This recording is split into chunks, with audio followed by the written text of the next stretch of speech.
Okay, well, good morning. Good morning. How are you? I'm well, thank you, Kendra. How are you doing? Doing pretty good. The weather's nice here today in Edmonton. We're kind of off and on. What's it like there for you in Vancouver? Yeah, I'm here at in my office at YDR on the Musqueam territory, and it is a little bit of mix of sun and cloud and bright skies. So it's nice. I have a beautiful view of runway 26 left. Nice, nice. Yeah, It's nice to see you in your office too. I know. I just only started coming to the office just a couple of days ago. Okay. There's just two of us here, so we can quite easily keep physical distancing, and it feels good to be able to, I don't know, just have a little piece of normal. I very much have been at home, isolating as much as possible and taking all the good advice that we're getting to do our part to just stop the spread of COVID in an effort to be able to return to some sort of operation. But it feels really good to be in the office. It's a Bet. little bit odd because there's very few airplanes Yeah, coming and going. yeah. You'll have to do a little tape of that for me, just the emptiness, and send it to me for we'll put it in the documentary maybe. So Yeah, for okay, sure. well, I want to say good morning to everyone, or afternoon, depending on where you are, that's joining us. So, hi, everyone. Thanks so much for joining us. Today, we are meeting with Teara Fraser, the CEO of Isqueo Air. Teara has been named a Women's Executive Network Top 100 Award winner of Canada's Most Powerful Women. That's a pretty nice award right there. There's so much more I can say about her. She was in this award. She was named in the Trailblazers and Trendsetters Award category, which she is. Teara is recognized as a woman breaking new ground with landmark achievements, forging pathways for future generations, and making a great contribution to Canadian society. And I am just so proud to know her. As the visionary of the Raven Institute, she sees connected hearts, minds, and hands in a united and thriving nation. Rooted in Indigenous ways of knowing and being, Raven is contributing to the development of humans, organizational systems, and communities. We'll find out about that. We have the opportunity to hear from Teara today to find out what took her from her first flight at 30 years old, falling in love with aviation, and opening her own airline. So many of us just don't believe that we can accomplish our dreams, Mm. let alone follow them and make them happen and build a life we love. And Teara's doing that. So we're going to find out how. With COVID-19, though, life might look a little bit different for Teara.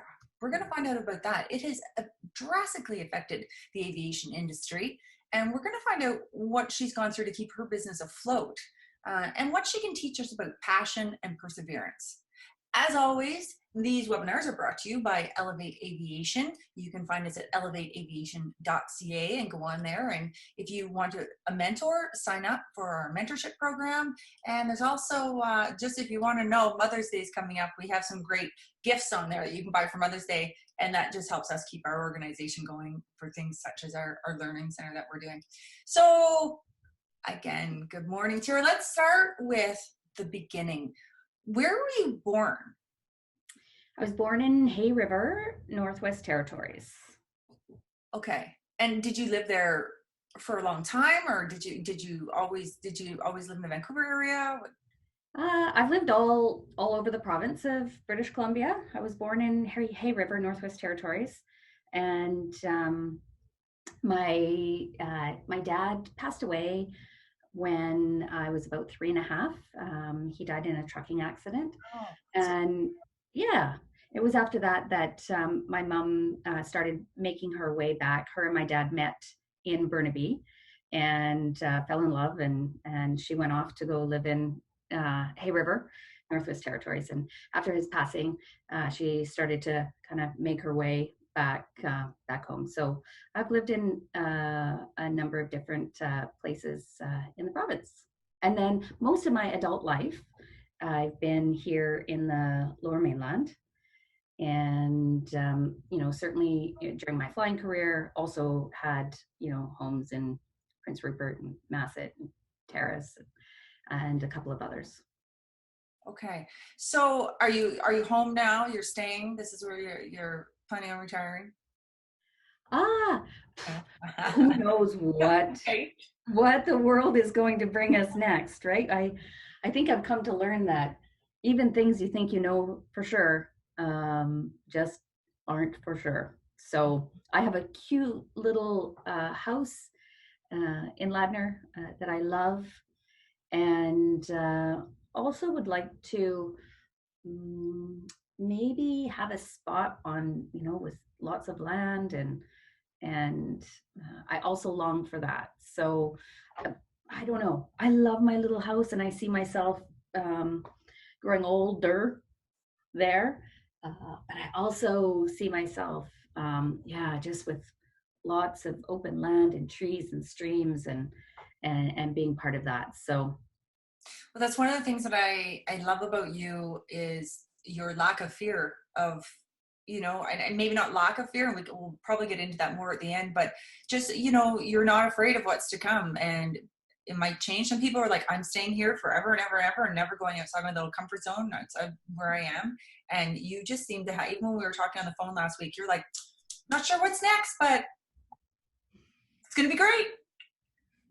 right, I know. I had, with the launch of Escoyo Air, I had quite a bit of media attention. And of course, everybody wants to know, what is the exact plan? Where do you see yourself in 5 years? And of course, I have a vision of that, but I'm also not attached to it, right? I think, uh, you know, in what you said there around fear, I love Brene Brown. And Brene Brown says, you can be comfortable or you can be courageous, but you can't be both at the same time. Right. And so, and there's place and room for both of those things. But there's like a relationship that I have with emergence, right? Like with just allowing things to emerge as they are, and not try and I'm very driven, and one of my mantras is dream it, design it, do it. And like literally those are the steps for anything that you want to do. And also just to be in relationship with what emerges in a good way. I think so much suffering will come otherwise. Yeah. I just want to, let's talk about your first flight and correct me if I'm wrong, but I think I'm right on this. 30 years old, you decide to go to Africa. Like talking about getting outside your comfort zone. And like, I don't know many people who at 30 fell in love with aviation. And No, that's very old. In the aviation world, that's very old. old. Yeah, right. Right? Like, Tell us yeah, what I kind of want to know what you were doing before that. So just start about like, where are you in life right now? What are you doing? Are you not happy? Is that why you had this huge shift? Like where were like pre 30, 29, 30 before you went over? What would your life look like then? yeah. So, in my 20s, um, I had two kids, and I worked entry level jobs, and I was longing for, I guess, spirituality, longing for like you just have this knowing that there's something more. Like I worked like three jobs, entry level jobs, and was raising my kids. And children are such a gift in so many ways, but inviting you to think about like who you are and where you come from, because it's your responsibility as a parent to connect your children with who they are. And so I reconnected with who I was in my early 20s as a Métis woman, and that really set me on a journey for so many, like a finding of myself, that thing that we're all looking for, like to feel like strong on your feet, to feel like you know who you are and that you like who you are. And and so my journey back to who I am as an Indigenous woman, who I am as a Métis woman, really helped to open the doors to knowing who I was, and then liking who I was, and then believing in who I was. And in all of that came, there's got to be, I can feel there's something more in this world for me. And so I was going through what was a pretty challenging time, and I sat in the chapters bookstore in the self-help section, and cross-legged on the carpet in the self-help section, going, okay, where's the help? And I don't know, in one of the books, it invited you to write a bucket list of the things that you wanted. In to be aspirational, to think about what it is that you long for, what it is that you want. And on the very top of the list, I wrote that I wanted to see the giraffes and the zebras and the animals of Africa. And I had not been anywhere, like anywhere. I don't know that at that point, I hadn't been really out of Western Canada. I hadn't been anywhere. And so I don't know, I made a decision that day, sitting on the chapter's floor, writing this bucket list, and it happened to be on the top of my list. And so I was like, okay, let's make that happen. And then I did. And then I just kept doing that throughout. I'll talk about that a little bit, but then you just like make a decision, and then you just do it. And that's where it starts. And so I was like, okay, I'm gonna go to Africa. I got 2 small kids, and I'm make no money, and come from certainly a background of some poverty, and not a lot of supports and all those things. And I saved, Kendra. I saved and I saved and I saved and I saved to be able to go on this trip to Africa. And I couldn't believe it when here it is. It's time to go. Like, I've got a big yellow Mountain Equipment Co-op backpack, and it's packed. It's ready to go with all my stuff. I've got my immunizations. Everything is paid for. I used to go down on payday and put my budgeted amount on my trip at the travel agent. We still use travel agents then, and to be able to go. Like, now we just book a flight online, but because otherwise I was worried that it would, money just evaporates. Sometimes it goes $10 here, $20 there. So I would go each payday, put down my little amount of money on this trip. And so I was set to go on the 22nd of October. And that was the October that followed 9/11. Oh.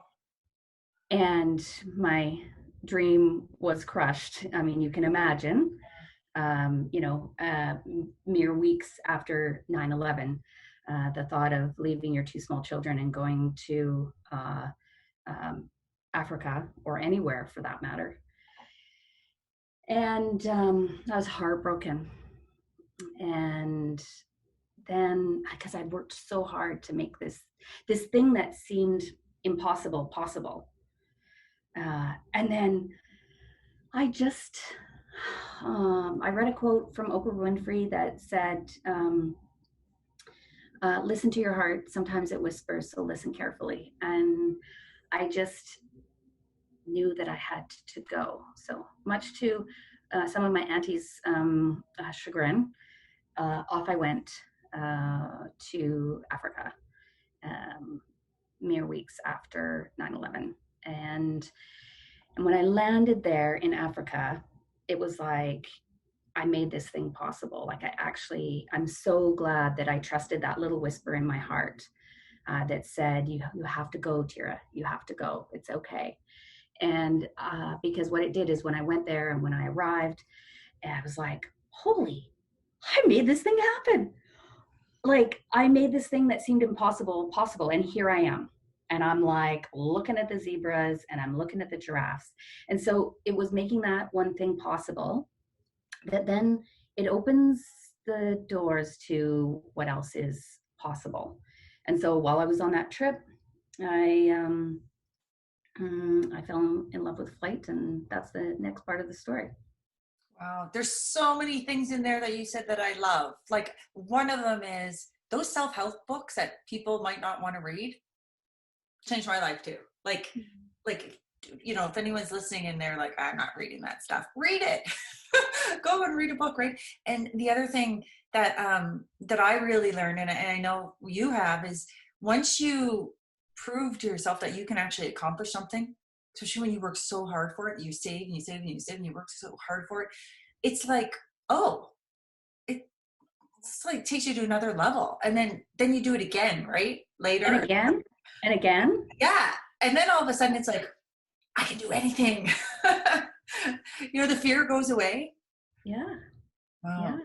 Wow. Okay. So you're now you go on this flight, right? You were not talking about the flight over to Africa. There was another flight, right?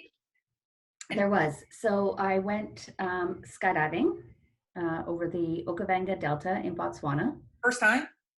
Oh yeah, first time in a small plane. Most certainly first time skydiving.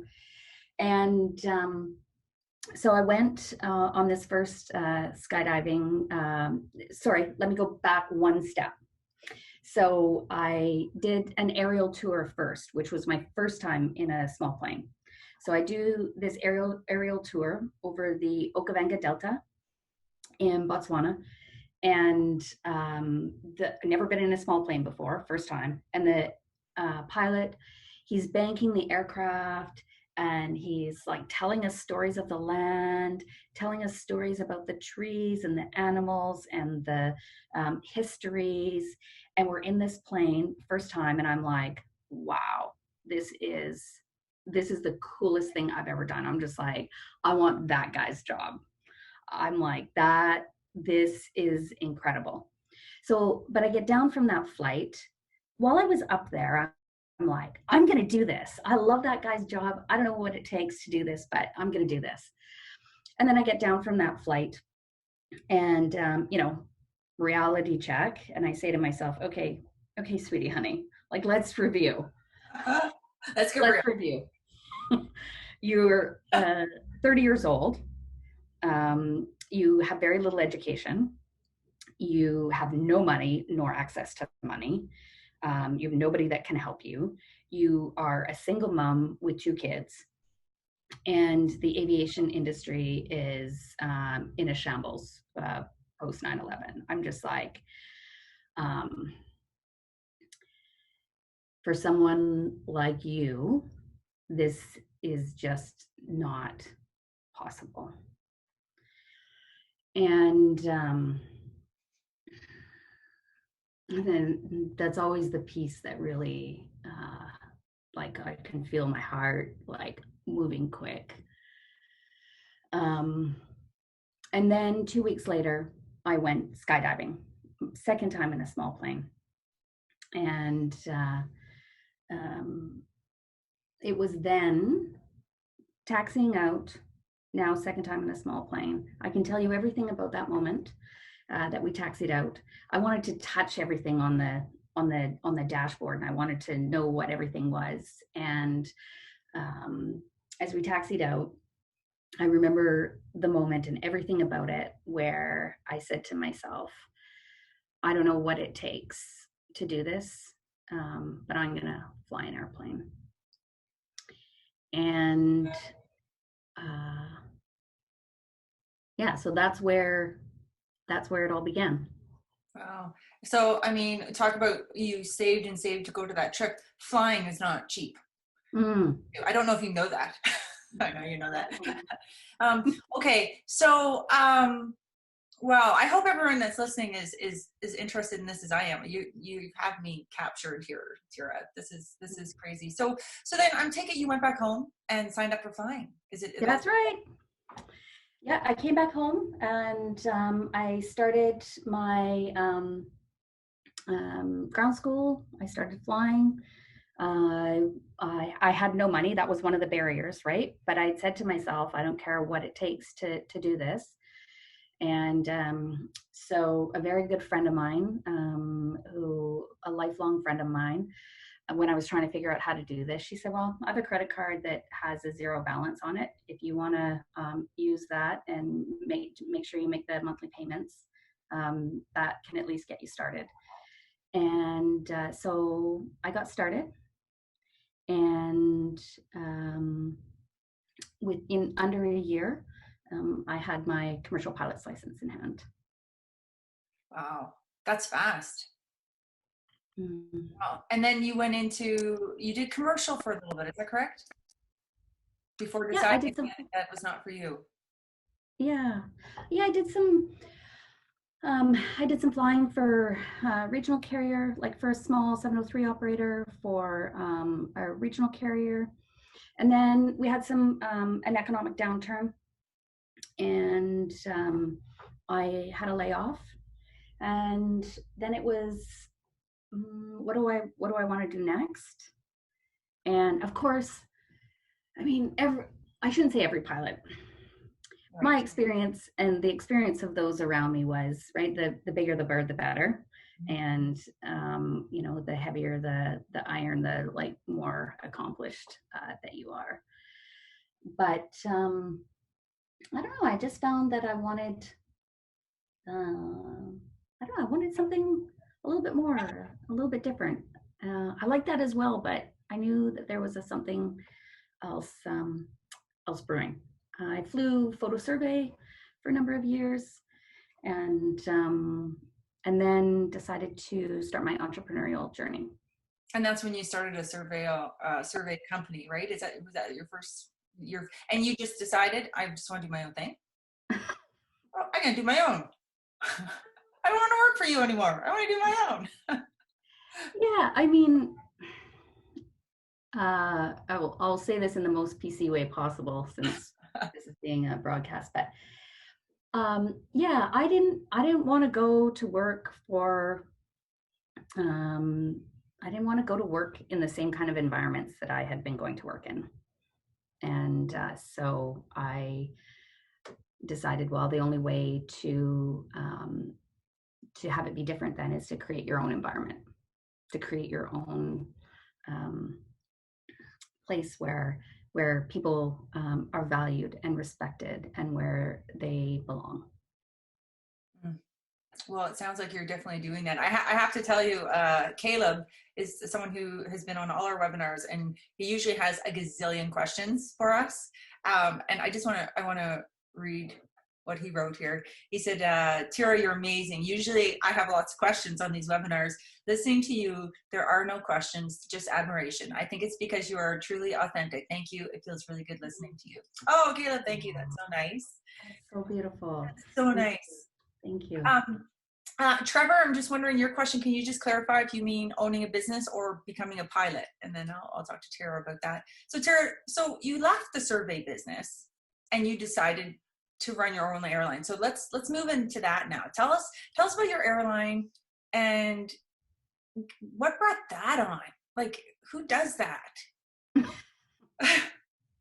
mean, it's an accomplishment. You're the first Indigenous female in Canada to own an airline, and like this is no small thing. And what a incredible role model you are to so many people. Like, so where did that? Were you sleeping one night and went, I think I can do this. I can go to Africa. I can jump out of an airplane.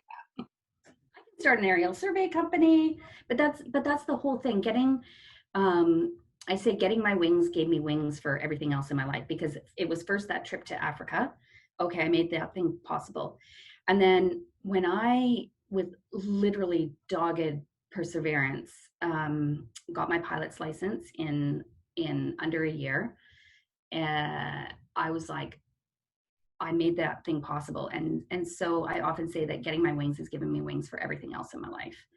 And so So then I had more dreams and more aspirations and more possibility. And so when I took that layoff before I started my aerial survey company, I wanted to start.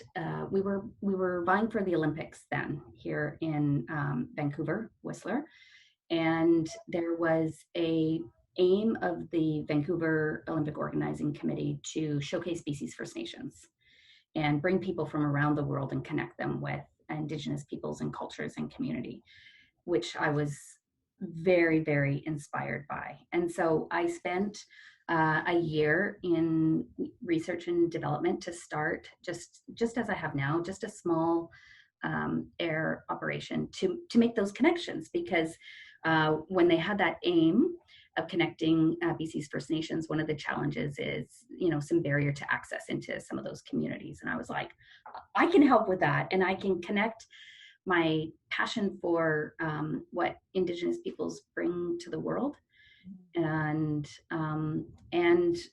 aviation. And so the idea is, a decade old, more than a decade old. I didn't move ahead. I parked it. We had a change in government. We had, not necessarily the readiness of some communities, nor the financial support that went along with a change in government. And so it just wasn't the right time. And then when I sold my aerial survey company, I thought, well, maybe my time in aviation is done. It's given me my wings for everything else in my life. But maybe it's time. I do a couple of other things as well. And maybe it's time to hang up my wings. But I just couldn't. I just couldn't. It was like, no. And so I had this, a struggle. And I thought, well, maybe, aviation has brought so much richness into my life that maybe, and because I've built my whole life based on the, getting my wings, literally. So I thought, well, maybe it's just you're having a hard time letting go, and maybe that's what you need to do. So as a good Métis woman, I thought, okay, I know if I'm having trouble letting go, then I must have a letting go ceremony.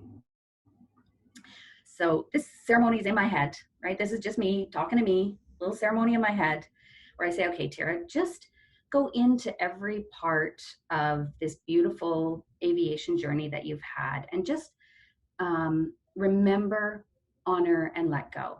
So I think about that trip in Africa, and I remember and I honor, let go. And I think about my first solo, and I remember, honor, and let go. And then I think about getting my commercial license, and I remember and honor and let go. And then my first job, remember, honor, and let go, and on and on. Doing pretty good in my letting go ceremony. I'm like, okay, yeah, this is working.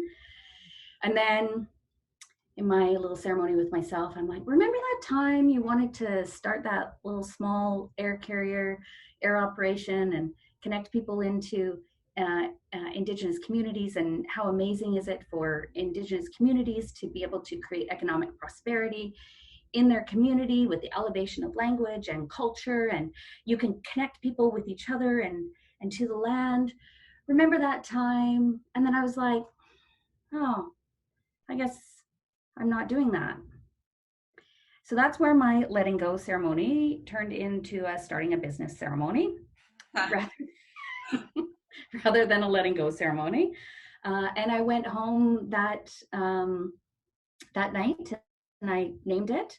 I incorporated it online. I got a website domain, and the journey of Esqueo Air began. Well, it continued, rather. It continued from years before. Mm-hmm. It was just sitting on the shelf waiting for you to wake it up. And sometimes those things, they just need a little time. They're just waiting for the right time. They're just brewing away in there. It's amazing how little seeds can flourish with the right nutrients, some sunshine, and grow and blossom into something pretty cool. I hope if there's someone listening right now or later when you can go back and watch this, I hope that if there's anyone that has that dream, back there, that they hear this, they hear your words and look at that dream again and go, maybe I should be doing it. Maybe I should be doing it. Dream it, design it, do it. Yeah. Okay, I want to go into Perry's question because that's going to kind of lead us into where we are today. So Perry says, in recent business news, both Air Canada and WestJet both proclaim that flying may take 2 to 3 years to recover or might not ever recover. This was the same news 20 years ago after September 11th. And yet 6 months after that, the low capacity was within a new percentage of pre-September 11th. Do you think this will be different, or next December and the first cold day rolls in and the Albertans just say, I'm out of here? Your opinion, please. And thanks, Barry. Yeah. Well, the short answer is I have no idea. Yeah. I have no idea. I started my career at 9/11, and with, everything that in the situation we were in just pre-COVID. I mean, I never thought that I would see what I was seeing, the opportunities in aviation, the global pilot shortages.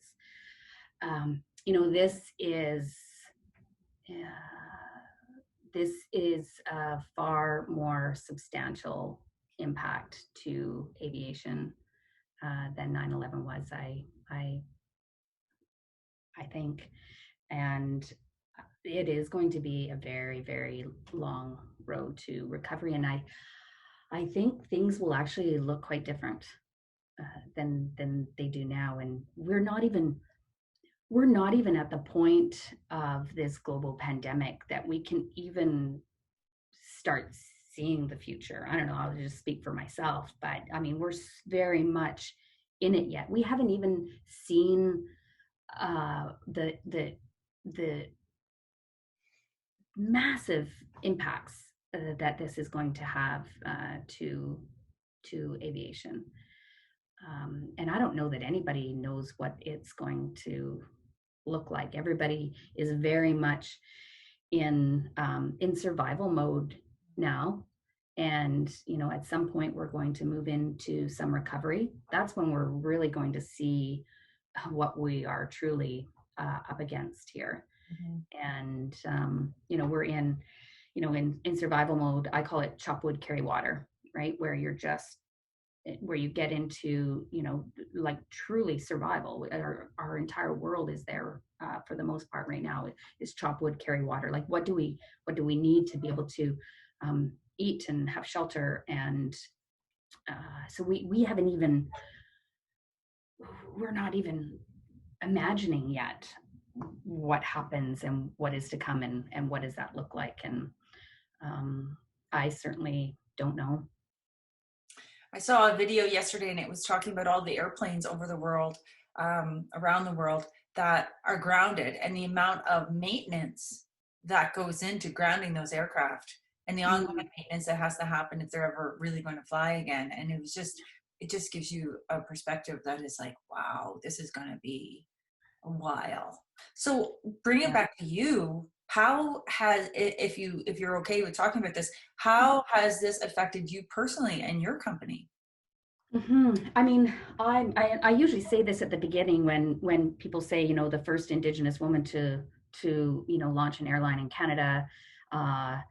And I mean, it's a very humble start. Like, I have one small airplane. It is a humble start. Big vision, and we're holding that vision in mind. And, this is exactly the reason why, when people were asking me what do you see in 5 years? What will your airline look like? And it was always, of course, I have a vision in my mind, but you have to continue to reevaluate things, relook at things, and be open to, what I refer to as emergence. To not be so attached to an absolute specific thing that you don't see anything else. And so I'm already just a wee humble company. I'm in the startup phase of launching an air operation. I'm like, oh my goodness, you pilot's license, post 9/11, and let's try and launch an airline in a global pandemic. Like, what? What? And I had I'll get back to the answer to that question in just a second, but I had, my girlfriend, usually she's just like the cheeriest, everything's great, you're amazing, you'll do amazing, everything's going to be perfect. And she's like, what are you doing about your air operation? I said, oh, I'm persevering. And she's like, you know what's going on, right? Like, usually she's just like super, of course, it's going to be amazing. She's like, you know what's going on, right? So, so in answer to that question, I'm already in startup mode, chop wood, carry water, right? Keeping the cost down as low as I can, and being really wise in operations to, move through, startup into the growth phase. And so really it's been about deciding how committed I am to moving forward. And then, okay, so then you just decide it and then you do it. So I've decided I'm persevering. And, that takes some guts and some courage. So that's the first part, is just deciding it. And then figuring out, how to pivot, how to support in a different way, how to, again, it's that emergence things, how to reimagine, okay, maybe, tourism was our focus, Indigenous tourism being a very specific market. And okay, that's not happening right now. How else can I be in service to what's happening? And, my vision wasn't to carry freight, but quite happy to carry some freight. Quite happy to have, that work, although not very much of it. I'd sure like a lot more. And also happy to be of service. And then you just, you just keep moving. Just keep moving. Just keep moving. Just keep moving. Is there anything that, I guess work, if someone needs freight carried, just wondering if anyone's watching and kind of knows someone that can help you in this time. Is there a specific call out that you have? Yeah, absolutely. One of the challenges of being in a startup, right, is not everybody knows your name. Quite literally. Everyone knows your name. So, we're looking to, Esqueo Air is based out of YVR Southside, and, really looking to see how can we get to work? How can we serve some communities? How can we be a part of things? And I've also spent a lot of my time right now helping others and supporting others and advocating on behalf of our entire industry. Right. One of the questions that came through is, could you possibly transport supplies? There's a real need for that. Is that something you were looking into? Yeah, so absolutely. Medical supplies, food supplies, essential. We've kept in operation, so we're ready to go and ready to offer essential services, certainly right now. And then we'll look at what else we can offer at a time when it's safe and healthy and we understand what sort of protocols, but certainly ready and available to transport essential services and other goods. Okay. Just moving on now. We've got 20 minutes left. This hour always goes by so fast. How is this happening? I was like, an hour? That's a long time for us to be talking. I'm like, what am I going to talk about for an hour? But it has literally like... It does. It's incredible how fast this hour goes. It always does. Okay. we do have a question from Caleb, and I love this question. This is going to take us into our last section, sort of, and we can still go back and talk business, but I just love empowerment, and that's who you are. So here's a question. I was faced with my biggest fear, public speaking. That's a big fear for a lot of people, and had an assignment that required a lot of action. An idea popped up that terrified me, and at the same time, I knew it was the right talk for me. My first thought was, what if I do that? Terror. The second thought was, what if I don't? And the answer was, I have to. Did you ever have a moment like that? It sounds like the second skydiving flight was your moment for you, where you knew and were determined at that moment. Yeah, I mean, that's not just happened one time. I mean, it happens over and over again, right? Fear is such a tricky emotion, and really shuts us down from doing the things that we need to do, from making things possible. And so yeah, absolutely, it's happened. And then I do okay, what's the worst possible outcome here? And usually once you kind of like look at that, and for me, look at how much of my ego's in the way here, of what other people think, and stuff that holds us back. And risk and reward are often interconnected, and so we can choose no risk, and oftentimes also then not a lot of reward comes with that.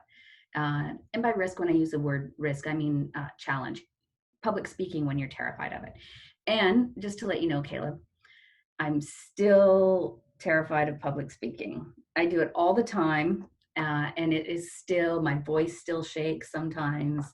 And because you're very much putting yourself out there. Whenever you're putting yourself out there, to be your true self, to be your authentic self, to be courageous, it's a little bit scary. And I don't know, sometimes that's how you're doing the right thing. Like if you're not kind of stepping into a place that is uncomfortable, like that's where again, Brene Brown, that's where the growth happens, right? That's where we learn new things about ourselves, and then we're like, oh, and then we can step a little bit further out and a little bit further out, and oh, let me try that. And I wish I could quote it well, I can't, but if you're not failing, and if you don't have fears, then what are you doing? Yeah. My favorite quote is "Life begins at the end of your comfort zone" by Neil Donald Walsh. Yeah. And it's wonderful. And one of the things I've learned, and I wonder if you have it too, is it's that voice inside your head, and controlling that voice and what it says to you. Do you have that? Do you have that? I'm not good enough. Oh yeah, all the time. And you just have to say, that's there to, there was something in your life when kind of those words and that, whatever it is that a part of yourself is offering, was helpful. And so I just kind of shift my relationship with that wisdom that's trying to come through. It's usually that wisdom is trying to protect you from something. And it's a wisdom from a sometime before. And so I just honor that wisdom that comes, and I listen to it and often say, thank you. But that's not super helpful right now, and set it down. Because it's not, we're the only ones that get in our way.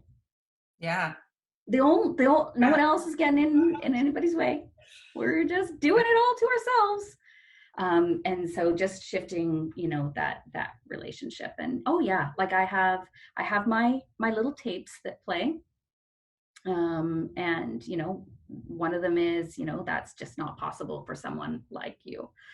and all the other ones that come, that am I lovable, and and yeah, just shifting the conversation you have with yourself, and inviting all the parts of yourself to honor the whole.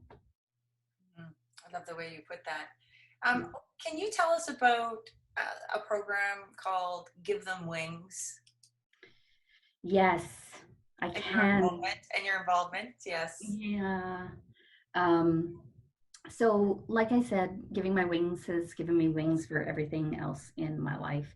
And my journey back to myself as an Indigenous woman is what opened the door for that to be possible. And so, Give Them Wings is a program that we launched just last year to inspire Indigenous youth to take flight. And so, as a very fledgling initiative of the Indigenous Lift Collective, we had two incredible, amazing events last year. We've decided to put that on pause for just the moment right now, as our industry recovers from COVID-19. But to be able to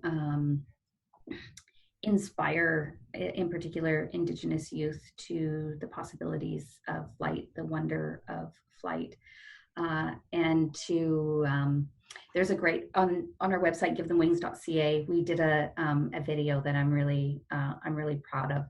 In the video, I read we asked the Indigenous youth to finish the sentence "flying is."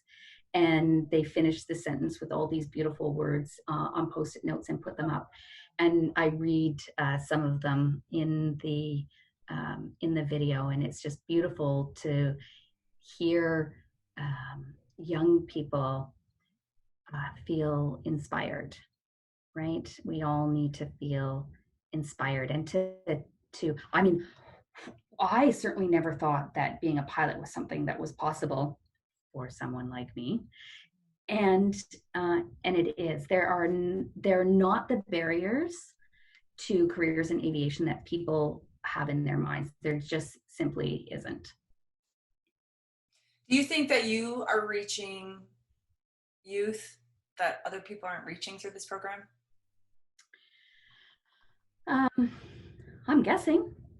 Yeah, I mean, almost everything I do is because I see an unmet need somewhere.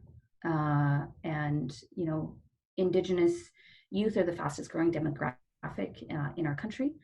And when we understand Canada's shared history through an Indigenous lens, we better understand the responsibility that everyone in this country has to narrowing the gap between the quality of life of Indigenous peoples and non-Indigenous peoples, and also making a difference to them. But even more importantly, Indigenous worldview, and this pandemic has actually really just amplified this. Indigenous worldview, which is connection to oneself, connection to each other, connection to the land, and connection to a spirit, spirituality, and an understanding that the trees are our relatives and the beavers are our relatives, and this honoring of all my relations. I think that a return to Indigenous worldview for everybody is part of the pathway home, is part of the pathway to a sustainable world for our future generations. And the wisdom of Indigenous peoples, I would love to see everywhere, at leadership levels in industries. I mean, I'd certainly love to see some better diversity in aviation, of diversity of all kinds. Yeah, you never know what the world will look like after COVID when the industry rebuilds. Hashtag rematriate. Yes. Okay, so I have a question for you now. You're just so humble. and authentic and wonderful. And you were named one of Canada's most powerful women. How do you feel about that? Weird. I feel weird about that. It's such an honor, and I remember when I saw it, It and I was like, she so deserves that, and I is. wondered how that just how that makes you feel. Um, well, I think it's a little bit. I said weird, but I think it's a little bit surreal, and to be amongst such incredible uh, women that are, I won in the trailblazing and trendsetting category, which You are. is, oh, thank you. You're so lovely and so kind. Thank you. So yeah, it's a great honor. It's surreal, and if I'm honest, it feels weird to even like when I see it come up in places, and but a great honor.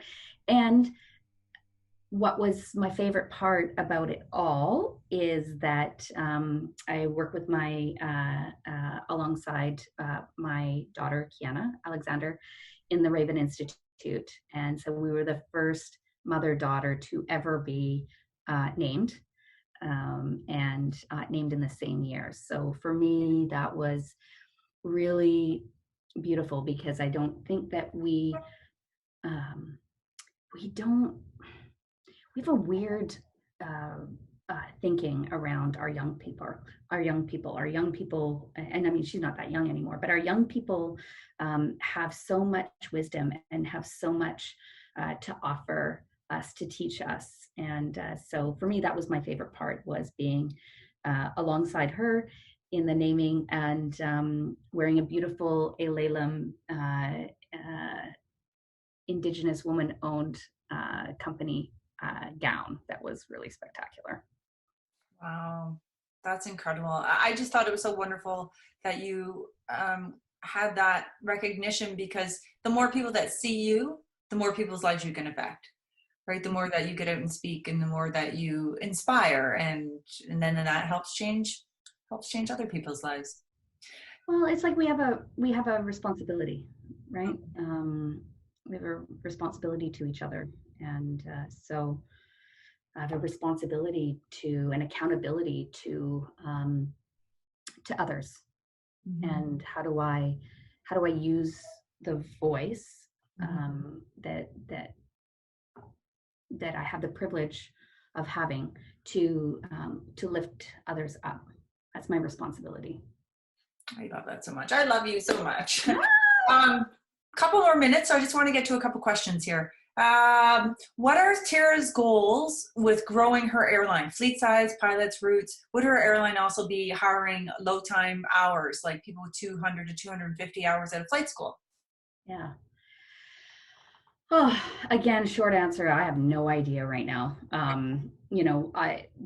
The, we're, as I said, we're a humble start with one airplane, and we'll need to move ahead really, really wisely, really strategically, as we move ahead. And I don't mean to be vague, and I want to answer this precious person's question. I want to honor that question, but I just don't know what the future looks like, and how long it will take. I've always, when I have um, done some strategic advising with other, small airlines in previous years, I've always said growth needs to be slow, steady, smart. Slow, steady, smart. We've watched, many an airline not survive. And I mean, I would say most of the time it's because they've grown faster than they can build really effective infrastructure under. And so this is what I know for sure is it depends on so many things. It depended on so many things before COVID-19. And now that's even more intense. The unknowns are so much. So what I know for sure is that I want to grow, but that I'll need to do that slow, steady, and smart. And, I believe, as far as low-time pilots go, I really believe in competency versus prescriptive amount of hours as far as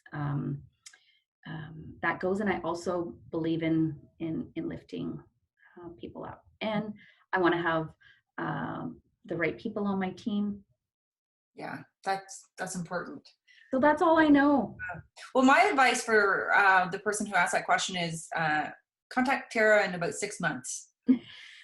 I might have a better idea then. Yeah. We have time for another question. Could you give advice for those who want to start an aviation business on their own or in the near future, just like you started, with almost zero initial money? Yeah, both times, no money. The first one too. So, yeah, I mean, yeah, I often say, whatever barriers are in the way, you just work at moving them out of the way. And, it means taking some, taking some risks. It means being creative. It means asking people for help, building relationships. I had, sorry, I'm at an airport, so there's helicopter.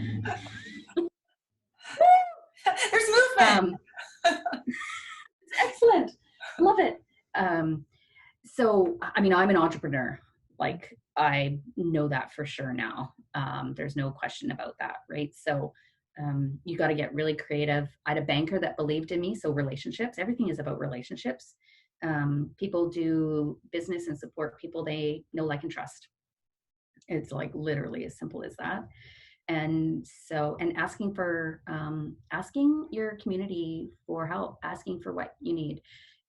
If you think you can do it all by yourself, good luck. And I'm like, please, I need somebody to help me with this. Can somebody do this? And the people in my community have made all of this possible, right from the credit card to start my flying, right through to other supports that have been offered along the way. So, when we talk about how much I've achieved or accomplished, I haven't.